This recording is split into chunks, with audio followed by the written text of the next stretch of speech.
What has become of me? I ask myself that question almost every second. I lament today as I get old, decrepit, and near almost a century. However, I remember a time when I was first let out into the world, a young, intrepid soul, ready to do what was needed of me. It was overwhelming, to say the least. Here was a world that was completely different than the one that I grew up in. The cold, rustic, and brassy environment where I was molded only made my curiosity grow further. The clanking of metal, the roar of iron beasts, and hellfire, which could singe a man's flesh in an instant. Those were the earliest memories of my childhood. Every passing second, I yearned to be let out, to go ahead and forge my destiny. Glory was what I wanted to grasp. I felt excitement when I ventured out into the world. No longer was I restricted to the dark and dingy constraints of my home, devoid of my true form. Very quickly, I rose through the ranks of my command. I outperformed all my peers, and the whole world was startled with what I was capable of. The old guard was now obsolete, for the young blood had entered. My name became known far and wide. The Yankees, the Jerrys, the Brits, all began to sprout inklings of fear, doubt, and loathing when they heard of my exploits. I became the Red Terror of the world. But I would not have called my crusade a terror. No, I was merely following orders, doing what was necessary to sustain the glory of my mother, whom I owed everything to. It wasn't red terror. No, it was simply pride. What else would you call that feeling when you would march on through swathes of your countrymen and they saluted you with pride and adorned you with flowers? Women and children slept well at night, all because I was the one keeping the terror out of their homes, because I was their protector. Because of me, the children of the motherland had a future, a brighter one.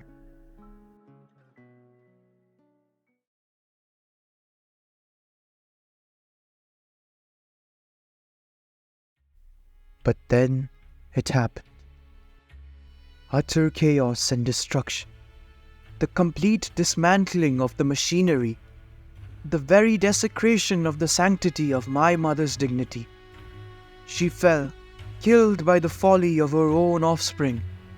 Men who were brothers now eyed each other with disgust and contempt.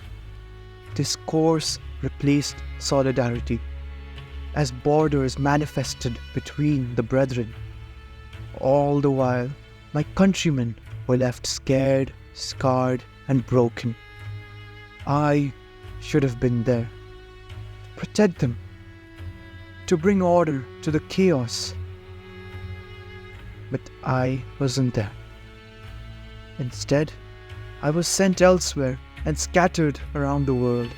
My body was desecrated and my skills were put up for sale. I was sent everywhere. The sandy mountains of Kandahar, the wet marshlands of Vietnam, the rainforests of the Congo.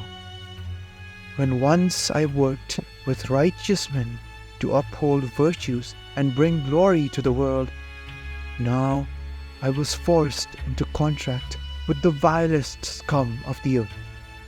Before, I defended mother from the forces of evil. Now, I spread the same evil to other mothers. Children used to feel safe around me. Now, they lost their innocence because of me. What troubles me the most is the fact that I am unable to protest against this injustice. I have to lay still as I am used for unimaginable horrors.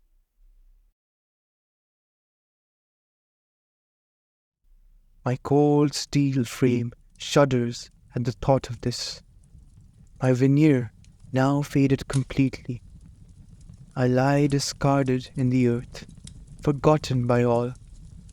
Now I am the old guard, as I see better versions of me coming up almost every other day. All I am left with now is the past that accompanies me, giving me ecstasy in the times of distraught. Yet it continues to plunge its dagger in my heart. I long for better days, yet it is a foolish thought. Somehow, somewhere, I hear my name being spoken with pride. Kalashnikov, Kalashnikov, they shout, as memories grow more distant by the day. I feel tired and lonely. I want to cry, but then I can't. For how can a weapon shed anything else other than blood?